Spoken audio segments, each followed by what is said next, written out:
Okay, you guys, what is up? The King of Lightning is here today to do first impressions of the new seasonal anime Nobunagun. G-U-N. Not an A, G-U-N.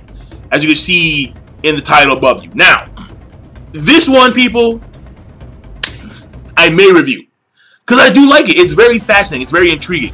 Because despite the fact that the main character is, once again, for like the 19th billion time, a Japanese high school girl.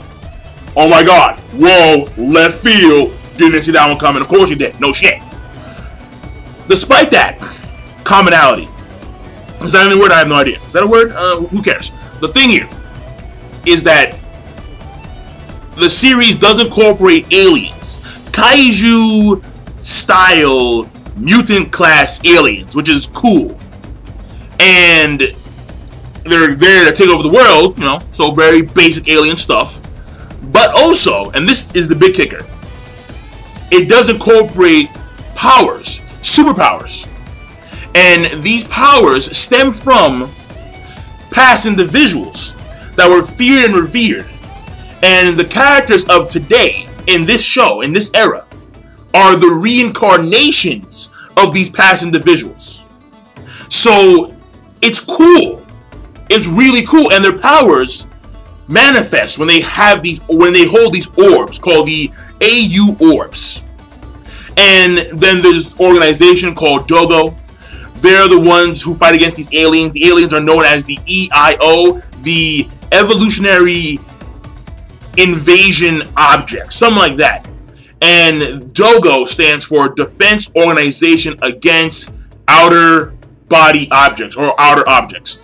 And it's cool. It really is cool. The main character, she is a likable character. She really is.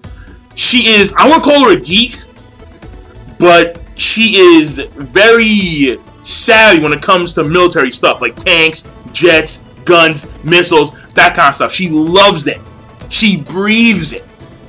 And the animation style at first threw me off because there were so many, and I'll show you like a few pictures right here. There's so many like arrows pointing to like what's going on. Like you see like arrow pointing to her head, like she has a bed head. There's an arrow pointing to like the weapons that she has on like the shelf, like this type of like model tank or gun, something like that. And then the anime has like these weird color schemes going on in these particular scenes, where like sometimes when it comes to the main character Ogra Shio, she'll have like this weird army color scheme going on, and then you'll see another character, like when they interact with each other, there'll be like a weird like hypnotic 1970s style, you know, background going on.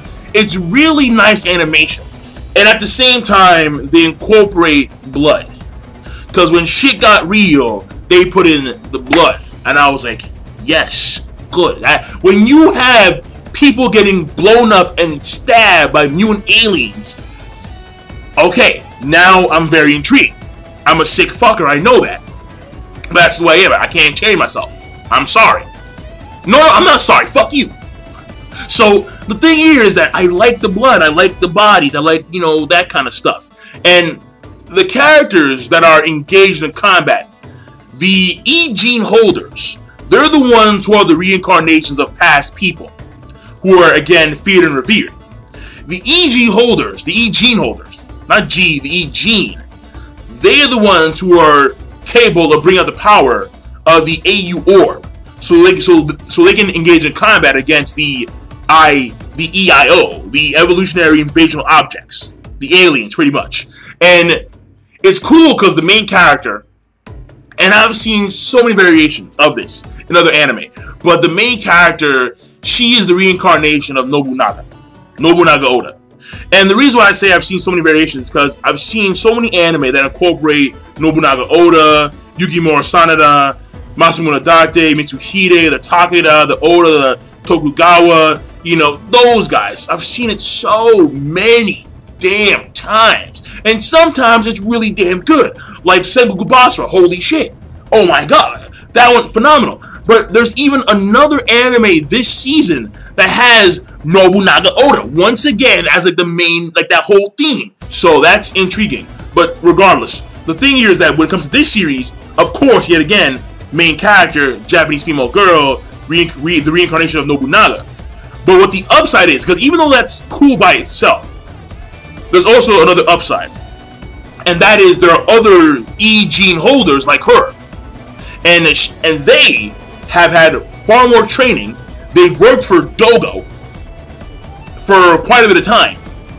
And they have other people from other parts of the globe that are also feared and revered. Like Gandhi, like Isaac Newton, Jack the Ripper. So that's cool. I'm like, yo. And the way they go about combat, it's not like everyone's like an attack-based person. Like some people are attack-based, some people are defense-based, some people have like unique abilities, and it's cool. It stems from what their past soul would want as a weapon. And in this case, the main character, apparently, and I didn't know this, but apparently, according to this anime, Nobunaga Oda was a gun guy. So the main character, she has this gun as her main weapon, and that gun is big. It's a Gatling gun. It's huge. It's like, and she just starts cocking back, and aliens are dying once she gets in that position where she actually touches the orb, the AU orb, and they go from there. So, and also what's very fascinating in the episode is the character development between, and the character interaction between her, Olga Shio, and this other character named Asao.